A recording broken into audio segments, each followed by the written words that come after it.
Good afternoon and welcome back to another episode of A Contagious Smile. We have Miss Julia with us today. You will find her, I'm going to let her tell you, she debuted her hosting career with her new TV show.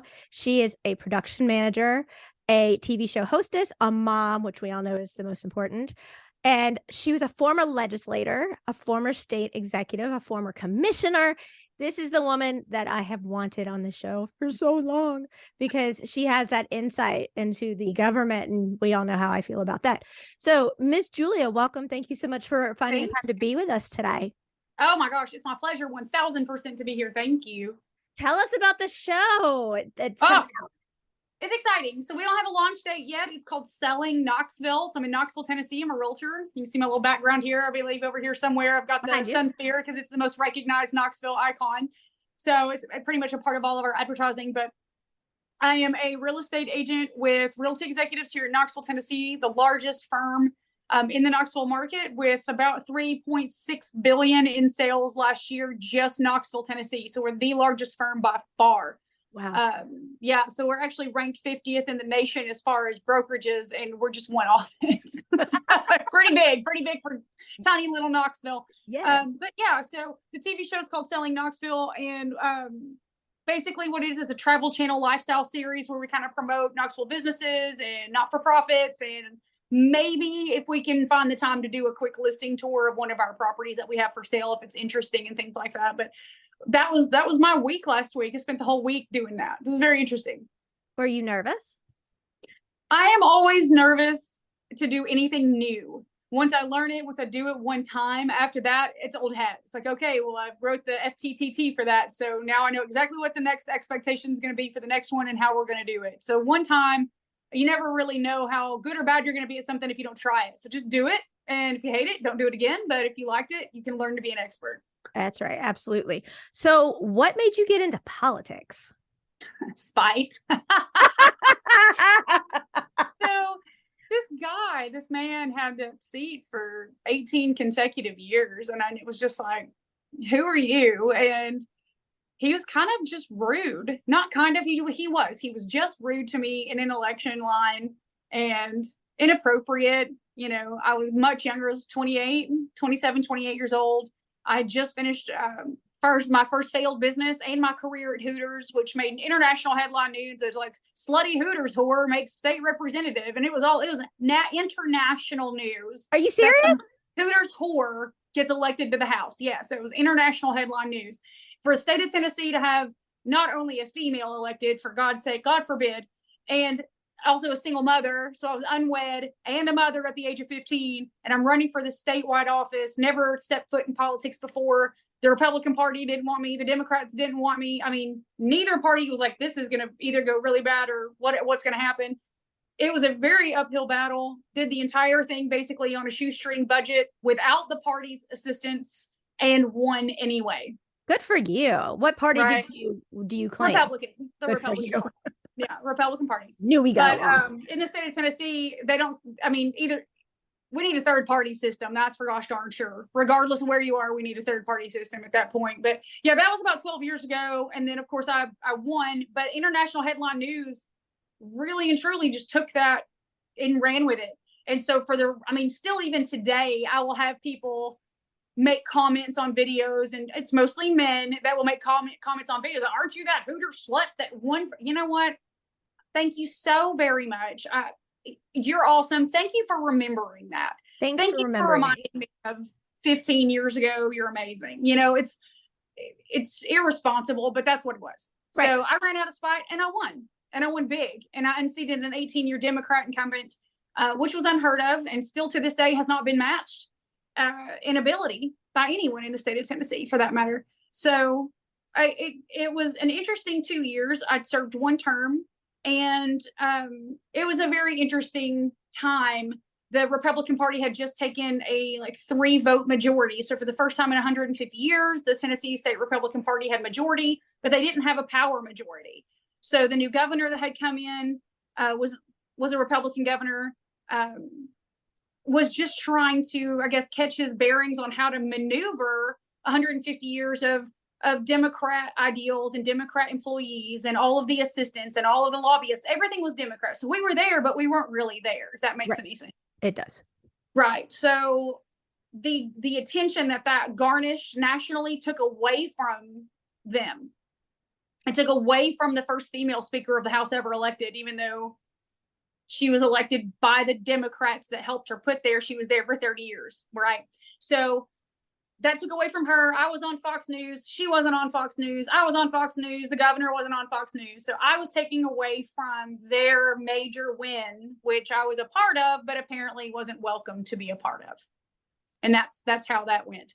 So in 2 years, I passed some amazing legislation and worked very, very hard. And even still to that today in Nashville, if you say, hey, do you know Julia Hurley? The Speaker of the House will be like, yep, can't outwork her. Never known anybody that's going to work that hard, even today. And people will tell you that. So that's how I garnished those relationships. And I did the work that needed to be done while I was there and made the best of that opportunity. And then moved on to the State Executive Committee, which makes the rules for the Republican Party. So as we continued down the path of debating on whether to keep primaries open or closed, how to treat new voters, what would encompass a true candidate, I changed those rules, and those rules hadn't been changed for 150 years. So I came in and I changed the rules to be more reflective of what it would actually take to keep a majority. And by this time they had a super majority. So it only took 2 more terms for the Republican Party to have a super majority. Another 2, they have a super majority at this point. Right. Which is where we're seeing some of the problems that we have. Anyway, State Executive Committee finished what I set out there to do. Didn't run for re-election because I had nothing else for that position. I wanted to change the rules. I wanted to make sure they were fair. I wanted to make sure we kept the primaries open. And that's what I did. So left there, came home, ran for county commission. Didn't love it. I unseated a 32-year Democrat incumbent. So again, hold the record in the state of Tennessee. Good for you. Thank you. 32-year Democrat incumbent, replaced it, made my entire county red, which at the time you would think would be a thank you and a pat on the back, but it wasn't, as usual. And I battled for 4 years against an nearly all-male county commission. I was the youngest person by 25 years and there's no progress to be made in that situation. So after one term, I was like, you know what? I'm good. I'm going to focus on my real estate career. Been doing that a decade, was an international coach for that. I'm just going to go back to doing what I know, provide for me and mine, write this book, showcase Knox County and move on. So I gave politics a decade. I wish more women could be involved, but I feel like at this point in history that we're better off making our lives successful for ourselves before we can change other people. So focusing on that is definitely what I'll be doing for the next decade. Right. Let me ask you, do you believe that there should be a cutoff age for anybody in a political office, such as, Congress, Senate, president, anything of that nature? I don't think a cutoff age is necessarily what I would advocate for in that moment. I think what I would advocate for is a fair test of competency. And I don't think that we are doing that. We do that to our parents. It's like, it really does baffle my mind at a level I can't comprehend it. It's like, okay, well, you would be very much willing to see some of the conversations, some of the body movements, the language, the poor use of ability in your own parent and say, oh my gosh, I need to take my parent to get tested for Alzheimer's or tested for the ability to drive, or I don't want them to be alone. They're going to hurt themselves, but it's totally okay because you're congressperson. It's like, well, not everybody's congressperson's terrible, but mine. Everybody's Senate person is terrible, but mine, because I know they have my best interest in mind. How do you know that? You don't know that. Right. And you don't know they're competent enough in their own minds. So I think that it would be fair to hold them to the same standard. I will say that I had a very dear friend of mine who was a supporter of mine, one of the sharpest political minds I think to this day I've ever met in my life. And he passed away, I believe he was 86 years old.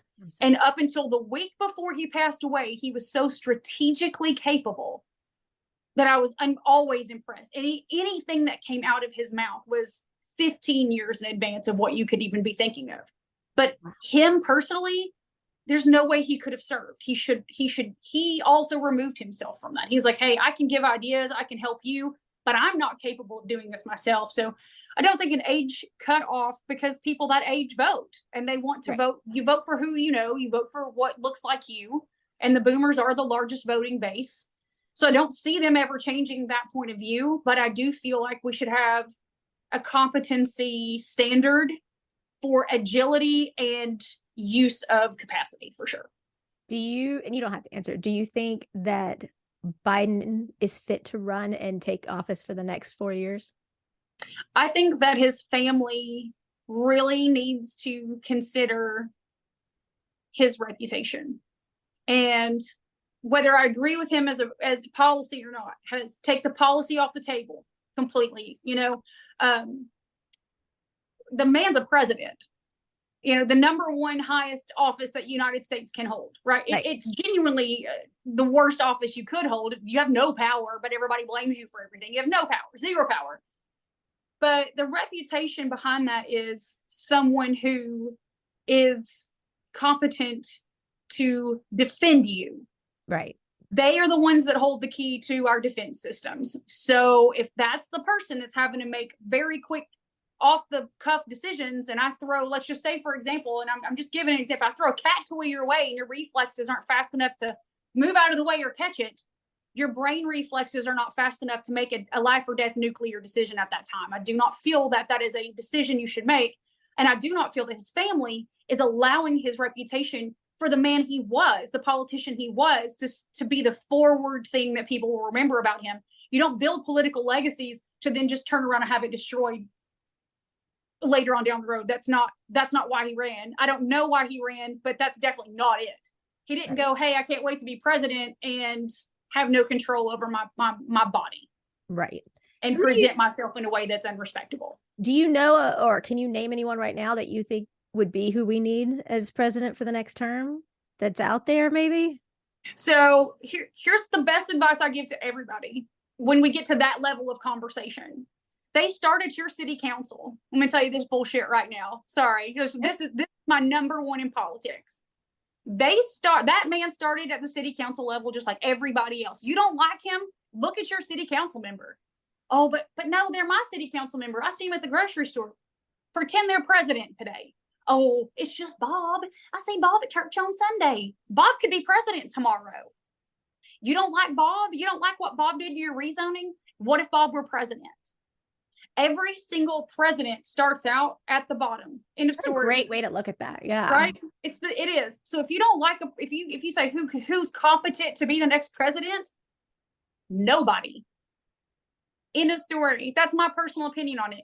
Nobody in politics today, because the people who have gotten to the level that it would take to have enough corporate money, enough private money, enough time on their hands to sacrifice a real job to go tramping across the United States for an entire 2 years of their life to try to win a seat that the government pays them for 8, has way too much time to be politicking and not enough time creating jobs for a capitalist economy that will keep us running. That's my opinion.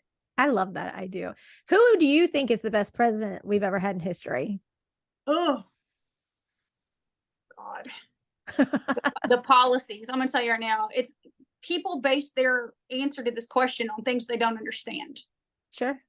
To become an expert in political policy, you really have to take the time to understand policy and how it affects change. And you'll see it all the time on TikTok videos or political videos or whatnot. People will comment, be like, thanks, Trump, or thanks, Biden. I'm like, you do realize that the policies that Trump had were 20 years ago. That's the plate he was dealt. And he did in his 4 years what that person 20 years ago did. Biden's doing what the person 20 years before him did. He's dealing with that. Policy doesn't change in 4-year terms. Right. Policy changes in 20-year business cycles. Right. So policy-wise, I would say some of the most positive, impactful policies that we ever saw, I would personally say, were during the Clinton administration. We had Bill Clinton as the gatekeeper, basically, as president, but we had a fully Republican House and Senate. And they weren't just Republican by name. They were Republican, true Republican. Not the super uber conservatives that are holding us hostage today, and not the rhinos that we complain about. Real Republicans, and he was a real Democrat. He was a blue dog Democrat, which in the South means a conservative Democrat. I feel like he made some major mistakes policy-wise with NATO, and a lot of the international issues he could have done a little better on. But at the end of the day, in my lifetime, we flourished as an economy. Now, in all fairness, I have never made more money than I have ever made under Trump. I mean, let me tell you, no war for 4 years, no stress for 4 years, no drama other than some mean tweets, which you could block and not complain about. I mean, I could block Twitter. I mean, I ain't got to listen to it. I can turn off Fox News. What I can't turn off is a war in Ukraine. What I can't turn off is a war against China. And that is in the back of my head every day of what are my stocks going to do? Where's my family going to go? Do I need to diversify my bank accounts? And I'm constantly worried about something that for 4 years I didn't have to worry about. And I do appreciate that about Donald Trump. He handled COVID like jack shit. It was embarrassing the way that he handled COVID. But at the end of the day, I honestly, I have never had more money in my pocket than I did under Trump. And the way that he handled international conflict, as people know whether you like him or hate him, if he tells you he's going to do it, he's going to do it, whether you like it or not. So if he tells you something, do not underestimate him. So I'm going to take care of this. He took care of it. I'm going to do it this way. He did it that way. Didn't always agree with it, but he did tell you the truth. And truthfulness is something we're missing in politics. So I would love to see a more Bill Clinton approach to the Donald Trump truthful. That makes sense. Yeah. So tell me, what was the turning point for everything for you in your life? Oh God, I think everybody has a turning, especially women. We have turning points by every 5 years. Right. That is true. That is very true. Some of them we don't want, but yes, they're everybody. Most of them we don't want. And I was actually talking about this to my fiance yesterday. I don't remember where we were. We were going somewhere, and I was dressed down, like super, could not have cared less kind of attitude. Didn't wash my hair, didn't have any makeup on, but we went to a decent restaurant where I probably should have been a little more presentable considering people know who I am, but they also know who I am. So it's just kind of like, look, you know, it's me, whatever. It's a Sunday. It's a Sunday, like whatever. But we were leaving, and I giggled to myself, and he said, "What's so funny?" I said, "I remember a time in my life not that long ago where I would have told myself inside, everybody here is looking at me, judging me. I don't know why I'm not good enough. I'm not pretty enough. I have to be perfect. You're not perfect. This situation isn't perfect. I'm not doing something right." And men never have that thought cross their mind. And that is not fair. It is not fair, but it is true. And he said, "You're right." He said, "What changed for you?" I said, "Money. Money changed I don't give two F's about anything anymore. I make enough money for me and mine to be able to also do this television series, take time off of work, take the kids on vacation, take a vacation for myself, turn my phone off if I want to. I can go wherever I really want to go. I mean, I don't own a jet by any means. I'm not a billionaire, but I have enough money to do the things that I need to do and give back to my community. I get to showcase my community now. It's not just knock on the door, hey, I need a house to sell. It's knock on the door, what's your favorite charity? If I sell this house, I'll give 1% of my commission to your charity. Like, that's the conversation now because I can afford to. And you know what? I don't care if you don't like the way I'm dressed at my restaurant. I sold a damn house yesterday and fed my family. Thanks, Stan. You know, it's money. Money changes you. Money changes you, and it really shows who you are. And when I got enough money to stop caring about that voice in my head that was so negative, I was like, why is that even there? It catapulted me into a different conversation about myself, which then relaxed me about my business and all the other conversations. So the turning point for me was 8 years ago when I started actually being able to provide an income for myself and my family. It was amazing. Is that when you also started the idea of writing a book? I started that. That was real estate. Real estate did that. I'm telling you, I have never in my life seen an opportunity like real estate will give you. And I know that we hear that from people like, you know, the Malgers and the Gateses. They all real estate. It's not a joke. If you can figure out how to work those numbers and work that into your advantage, generational wealth is right around the corner in real estate. So that's what changed my life for that. But the book has always been in the back of my head. After my first election, And the way that I was treated throughout my entire lifetime, honestly, I mean, having a baby at 15 is no easy feat, right? I can't imagine. No easy feat to have a kid at 15, work your way through high school, college, career, build something out of yourself, make something out of yourself with the judgment on you from the world. And literally, my judgment was international. So I can't believe that. News. So the whole world was staring at me. But they should be praising you because you stay in school, you're supporting yourself, you're supporting your child, you're not out doing illegal things to get money. You know, there's so many positives, and good for you. Such kudos to you, because you could have gone down a darker path and you didn't. You stayed on the high road. And instead of praising you, society just wants to like bring you down, which is just ridiculous. You know, that's so sad. How is did you have a son or a daughter? Daughter. She's 25 years old. For you do not look old enough to have a 25-year-old. I make a joke. I want your water, whatever you're thinking. It is. So here's the deal. I am a female that will tell the truth at all costs. I want other women to be as successful as I am at all times. It's a lot of Botox and a lot of filler. I've had Morpheus 8. It worked beautifully. I don't lie about how I look or how I get here. I don't think that it should be some secret that women hide from each other. I hired a makeup artist 3 years ago to teach me how to put makeup on properly, and took me to buy all the stuff with me. And it took about 8 hours of my day and $2,000. And I have been doing my own makeup ever since. Looks just like a movie star. I mean, it's something I invested in to make sure that I feel like I look like my best all the time. So we actually also touched on the fact that you know someone who is a man going through abuse. And we talked about this off air. And I do get the opportunity, even though I hate to have to know that there's so many out there, I get to work with men. But I understand their hesitation in telling their stories because, you know, it's their pride and they already feel humiliated. But you were telling me about this friend of yours who is going through this. Are you okay if we just talk about it a little bit? We can touch on it. Yeah, no, I mean, it's going to be very generic. I mean, and the reason I wanted to talk about it was because I am such an advocate for the person going through it. And when you were telling me that everybody is against him, that just infuriates me. I mean, because regardless of the situation, I have so much respect for this friend because he was abused and he did the right honorable thing. And whomever was around, you know, you don't know if there were kids around or, you know, other females around or whoever is around at that time, if it was in public or private or wherever. The point is that this individual showed such gentlemanness in the regard that a lot of men would have hit this person back. A lot of men would have powered back on the female. The female instigated it. And yet this man stood upright and didn't do anything back. And there is such respect for that. I hate that they go through it. I hate that they've been a victim of it, and it changes their lives. There's no doubt about it. But such respect needs to be given when someone stands there and takes it and doesn't do it back. And if they're children or adults or whomever around there, they really should see this person in such a light of respect, because people around drink up the actions of others. And so this person didn't do it, and that just deserves so much praise. And I just want to thank that person, because that person could have gone down a dark path too, and they're staying on the high road.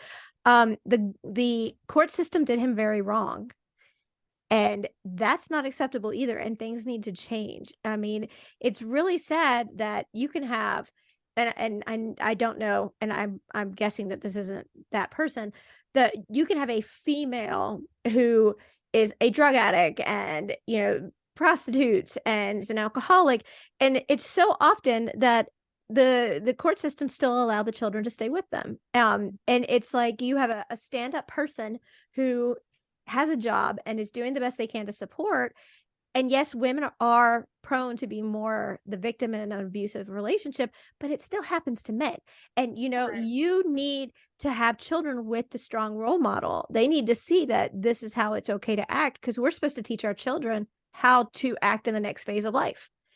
And that's the solution to that situation is for the courts anyway, is for the states to take themselves out of being paid. And as soon as we can remove, and this has to come from the federal government. So again, I'm going to harp on, once they make it to the federal government level, they started out at home, you elected them. They didn't make it to Supreme Court by not sitting on a local bench first. You elected these people. So every single time you hear a bad story that happens in court, you say, I don't know how that happened. You elected that judge. You allowed it to happen. You allow it to happen every day. No one writes about it in the newspaper.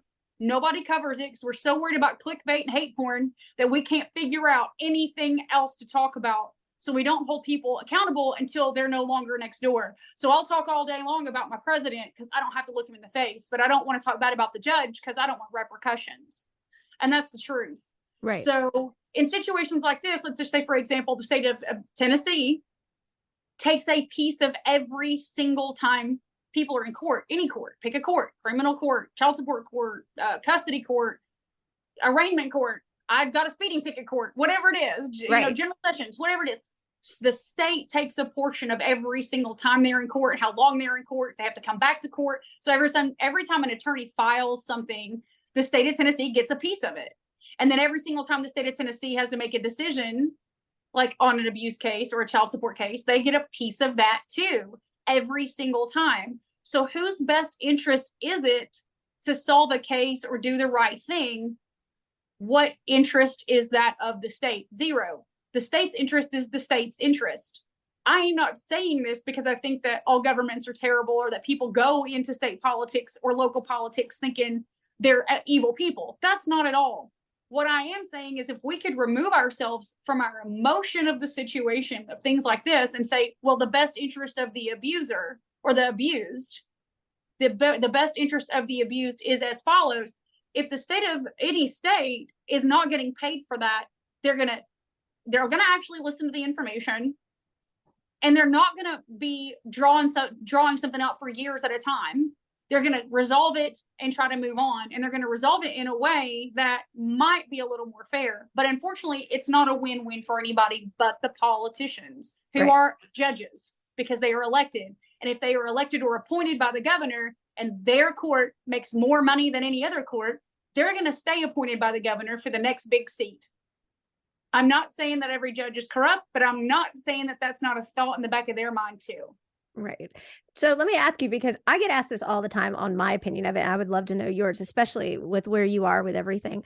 You know, I don't know if you followed, but like all the school shootings and like the Parkland shooting and, you know, my teen talk kids, they say that when school started, their biggest fear was going to school because they felt like they weren't going to come home. They felt like they were going to get shot. That's not something we ever worried about. And it's horrifying, you know, to think that. But when the shooter, no, we just had to worry about, you know, 9/11. Right. I mean, I'm a millennial. I don't think I've remembered anything. Let's see. My very first experience of anything was, hey, let's explore space and let's blow up a space shuttle and watch them die. And I was like 6. And then another space shuttle blows up and dies. It's like, okay, well, I don't ever want to be in space. I don't want to go outside. I might die. I mean, my generation is the generation that literally grew up with that 24 hours a day watching it. We actually had to see it. Right. Gen X didn't have to see it, but they felt it.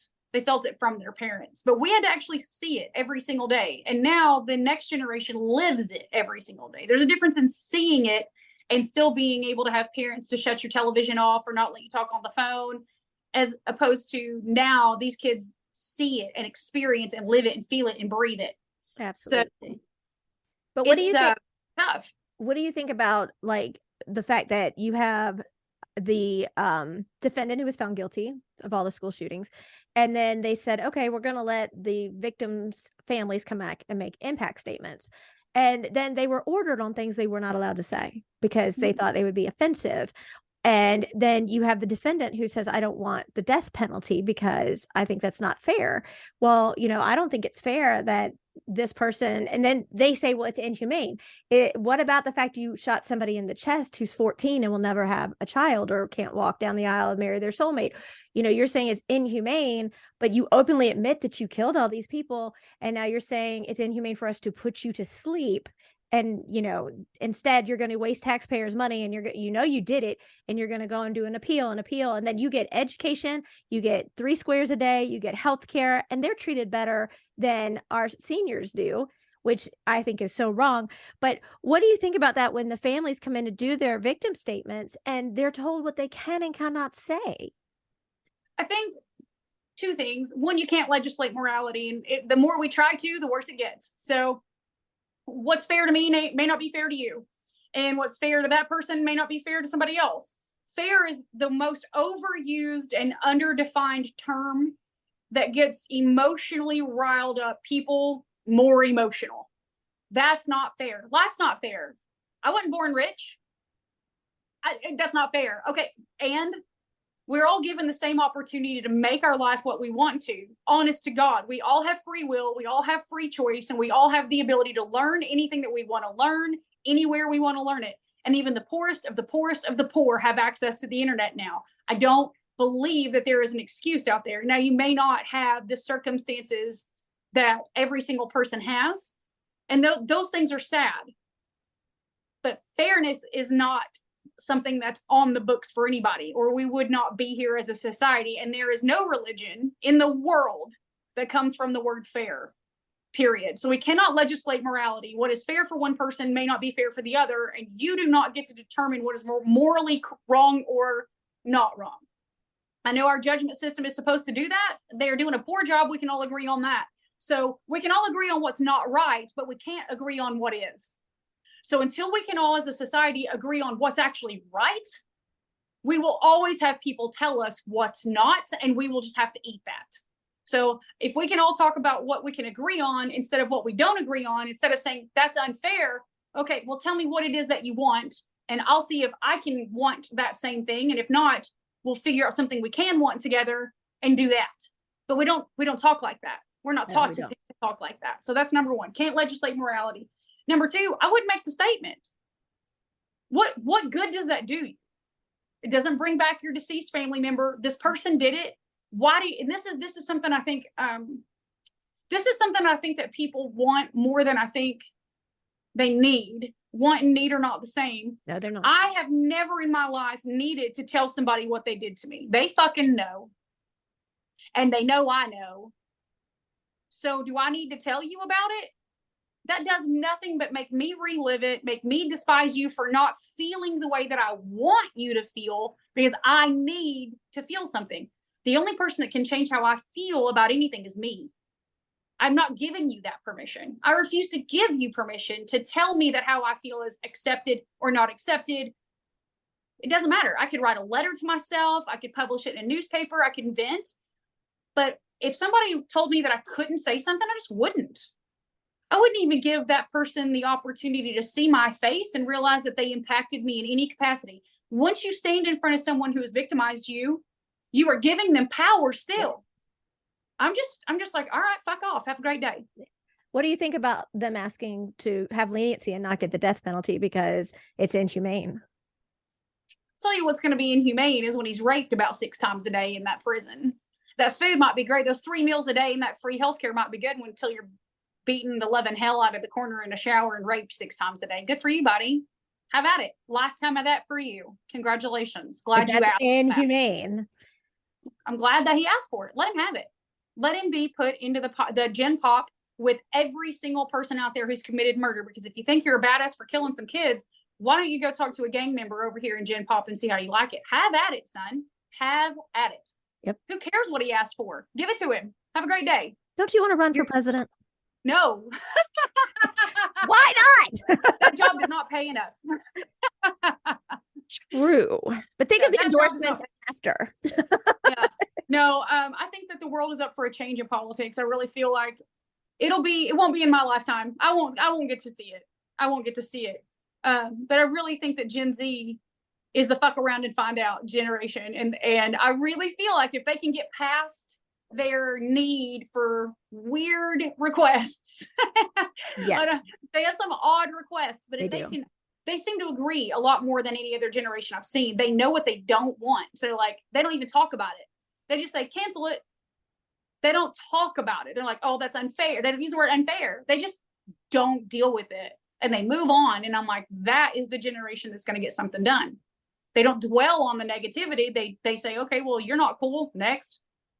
True. And they move on. And I'm like, that's the way to get it done. That's the way to get things done. That's progress. So you're so good at so many things. Is there anything you're not good at?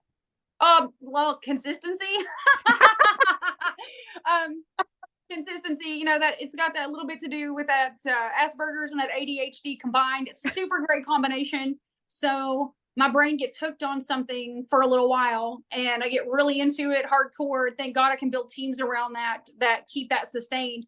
But I wear myself out very quickly because I'll jump on something that I get excited about and just do it to a level that can't be sustained by me or any employee that I have. Sure. So knowing how to pull that back is always an interesting, but I don't know. There's a lot of things I haven't tried.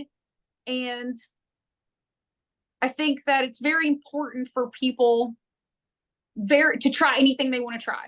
At least once. At least once. And right. People say, well, I can't do that. I'm like, well, you've already won that conversation next. Well, I can't win. Bye. Right. If you say, hey, Julia, I want to run for a public office. Can you teach me how to do that? I'm going to charge you for it. But yeah, let's go. Where you at? What do you got? What do you want to do? I'll put out a plan for you. Let's go do that. You want to do it? You might lose. I don't know. But if you never try, how are you ever going to know what you're capable of? It's very true. Very true. What is something that would shock us to know about you? I don't know. It depends on who you ask. So, I don't know. I think at the end of the day, it's so rare to find, and I had to find the right term for it. At the end of the day, it's very important that people understand what is truth and what is omitted truth. And I think that there's a huge difference. And I think that people are so beaten down by the omitted truths that they hear every day, that when they actually hear true honesty, they don't know what it is and they are scared of it. And it's so outside of the box that person cannot be real. And I have learned throughout my life, and again, I'll reference the Asperger's because that right there in and of itself is something that I've had to battle with from childhood, of just telling you exactly what I think without filter and without ability to self-regulate how that may have hurt you. So learning to rein that in, but just telling the truth, the absolute truth. And people are very scared of that. It's like, do I want to associate myself with someone that can tell the absolute truth? Because that may reflect bad on me one day. Do I want to handle that? Do I want to be around it? Do I want to support that? Well, I wish I could be like that, but I can't. And they get so caught up in the political correctness of whatever situation they're in that it's easier just to go with the pack and go with the flow of the omitted truth, because at some point it is still a truth, than it is to remove yourself from the safety of the pack and just be the truth. So I'm not in the pack. I'm not a pack person. You can follow me. I'm happy to go wherever you want to go. But at the end of the day, to understand that it is an absolute truth. There's a beach ball conversation to be had. I'm not just standing on the red stripe of the beach ball. I stand on every stripe of that beach ball and look at that beach ball from your color and your perspective, every single decision I make, and still make my decisions. So it's very hard for people to see that. It's very hard for people to realize that there is so much more in a conversation than they can see. Absolutely. If you could leave us with one inspiring thought, what would it be? Do it. Do anything. Do anything. Please. Anything that you want to do, go do it. Do not let other people define what you can and cannot do. There are people out there, whatever it is that you are going through, whatever it is, I promise you, there is someone else probably within a 10-mile radius of you that has also experienced it and you just don't know it. There are support systems for you, no matter what situation you are in, period. You just have to be vulnerable enough to ask for the help. So please be vulnerable. Please go do something that you want to do, no matter how small it is. Please do it. Just go do it. Tell everybody, Miss Julia, where they can find you. Oh gosh. Well, my website up here, justhomesgroup.com, because that's my real estate job. You can find me on Facebook and Instagram at Just Homes Group, or me personally at the Julia Hurley. Also, the Julia Hurley on TikTok. We've got about 178,000 followers. So please follow me and let me know you saw something. Give me some ideas. I'll bounce some videos out with you. But yeah, justhomesgroup.com. It's got my cell phone number on it. If you need me, text me, call me, message me. I'm out there. I'm here to help. Oh, thank you so very much. We're going to make sure we have all the links in the show for everybody as well. Awesome. Thank you so much for being with us today, Julia. We truly appreciate it. Thank you.